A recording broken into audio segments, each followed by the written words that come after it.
ಸ್ಥಳೀಯಾಡಳಿತ ಅಧಿಕಾರಿಗಳ ನಿರ್ಲಕ್ಷ್ಯದಿಂದ ಅಧೋಗತಿಗೆ ತಲುಪಿದ್ದ ಇಲ್ಲಿನ ಹೆದ್ದಾರಿ ಸರ್ವಿಸ್ ರಸ್ತೆಯ ಪ್ರಮುಖ ಬಸ್ ತಂಗುದಾಣವನ್ನ ಮಂಗಳೂರಿನ ಮೀಡಿಯಾ ಮನಸ್ಸುಗಳು ಸಂಘಟನೆಯ ಸದಸ್ಯರು ಸ್ವಚ್ಛಗೊಳಿಸುವಂತಹ ಮೂಲಕ ಪ್ರಯಾಣಿಕರಿಗೆ ಆಸರೆಯಾಗಿದ್ದಾರೆ. ಕಳೆದ ಸುಮಾರು 1 ವರ್ಷದಿಂದ ಹಳೆಯಂಗಡಿಯ ಹೆದ್ದಾರಿ ಸರ್ವಿಸ್ ರಸ್ತೆಯಲ್ಲಿ ನಿರ್ಮಿಸಲ್ಪಟ್ಟಿರುವ ಈ ಬಸ್ ತಂಗುದಾಣವು ಇತಿಹಾಸ ಪ್ರಸಿದ್ಧ ಕಟೀಲು ದೇಗುಲ ಹಾಗೂ ಕಿಣ್ಣಿಗೋಳಿ ಕಡೆಗೆ ನಿತ್ಯ ಸಂಚರಿಸುವ ವಿದ್ಯಾರ್ಥಿಗಳು, ಮಹಿಳೆಯರು ಸಹಿತ ಸಾವಿರಾರು ಪ್ರಯಾಣಿಕರಿಗೆ ಅತ್ಯಂತ ಪ್ರಮುಖವಾಗಿದೆ.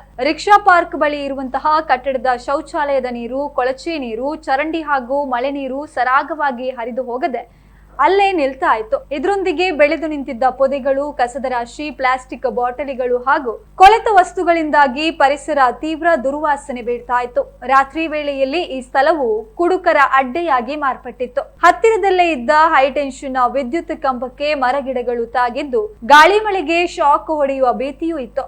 ವಿಶೇಷವಾಗಿ ಮಹಿಳೆಯರು, ಮಕ್ಕಳು ಹಾಗೂ ವೃದ್ಧರು ಈ ತಂಗುದಾಣದೊಳಗೆ ಕಾಲಿಡಲು ಹೆಣಗಾಡುವ ಪರಿಸ್ಥಿತಿ ನಿರ್ಮಾಣವಾಗಿತ್ತು. ಈ ಕುರಿತು ರಾಜ್ಯ ಮಟ್ಟದ ಪತ್ರಿಕೆಗಳು, ಸ್ಥಳೀಯ ಪತ್ರಿಕೆಗಳಲ್ಲಿ ಹಲವು ಬಾರಿ ವರದಿಗಳು ಪ್ರಕಟಗೊಂಡಿದ್ರು ಸಂಬಂಧಪಟ್ಟ ಇಲಾಖೆ ಹಾಗೂ ಅಧಿಕಾರಿಗಳು ಮಾತ್ರ ಯಾವುದೇ ಕ್ರಮ ಕೈಗೊಳ್ಳದೆ ಮೌನ ವಹಿಸಿದ್ರು. ಇಲಾಖೆಗಳ ಈ ಬೇಜವಾಬ್ದಾರಿತನಕ್ಕೆ ಸ್ಪಂದಿಸಿದ ಮೀಡಿಯಾ ಮನಸ್ಸುಗಳು ಸಂಘಟನೆಯು ತಾವೇ ಸ್ವತಃ ಮುಂದೆ ನಿಂತು ಬಸ್ ತಂಗುದಾಣಕ್ಕೆ ಕಾಯಕಲ್ಪ ನೀಡಲು ಮುಂದಾಯಿತು. ಸಂಘಟನೆಯ ಸದಸ್ಯರು ಸ್ಥಳಕ್ಕೆ ಆಗಮಿಸಿ ಶ್ರಮದಾನದ ಮೂಲಕ ಇಡೀ ತಂಗುದಾಣವನ್ನೇ ಶುಚಿಗೊಳಿಸಿದ್ರು. ಬಸ್ ನಿಲ್ದಾಣದಲ್ಲಿದ್ದ ಹಳೆಯ ಕಸ, ಮಣ್ಣು, ಪಾಚಿ ಹಾಗೂ ಬೆಳೆದು ನಿಂತಿದ್ದ ಪೊದೆಗಳನ್ನ ಸಂಪೂರ್ಣವಾಗಿ ತೆರವುಗೊಳಿಸಲಾಯಿತು. ಮೆಸ್ಕಾಂ ನೆರವು ಪಡೆದು ಹೈಟೆನ್ಷನ್ ವೈರ್ಗೆ ತಾಗಿದ್ದ ಮರಗಿಡಗಳನ್ನ ಕಡಿಯಲಾಯಿತು. ಬಳಿಕ ಇಡೀ ಬಸ್ ಸ್ಟ್ಯಾಂಡ್ ಅನ್ನ ತೊಳೆದು ಸ್ವಚ್ಛಗೊಳಿಸಲಾಗಿದ್ದು ಚರಂಡಿ ಹಾಗೂ ಬೋರ್ಡ್ ಅನ್ನ ಕೂಡ ಶುಚಿಗೊಳಿಸಲಾಯಿತು. ಈ ಸಮಾಜಮುಖಿ ಕಾರ್ಯದಲ್ಲಿ ಮೀಡಿಯಾ ಮನಸ್ಸುಗಳು ಸಂಘಟನೆಯ ಪ್ರಮುಖ ಶಶಿ ಬೆಳ್ಳಯಾರು, ಬಾಲಕೃಷ್ಣ ಶೆಟ್ಟಿ ಸೂರಿಂಜೆ, ಶಿವು ಕುಲಾಲು, ಸಂದೇಶ್ ಶೆಟ್ಟಿ, ಗಣೇಶ್ ಪಂಜ ಮತ್ತು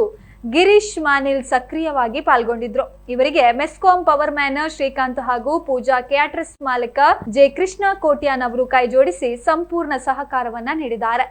ಅಧಿಕಾರಿಗಳ ನಿರ್ಲಕ್ಷ್ಯದಿಂದ ಪಾಳು ಬಿದ್ದಿದ್ದ ಬಸ್ ತಂಗುದಾಣವನ್ನ ಯುವಕರ ತಂಡವು ಸ್ವಚ್ಛಗೊಳಿಸುವ ಮೂಲಕ ಮತ್ತೆ ಪ್ರಯಾಣಿಕರ ಬಳಕೆಗೆ ಯೋಗ್ಯವನ್ನಾಗಿಸಿ ಸಾರ್ವಜನಿಕರ ವ್ಯಾಪಕ ಪ್ರಶಂಸೆಗೆ ಪಾತ್ರವಾಗಿದೆ.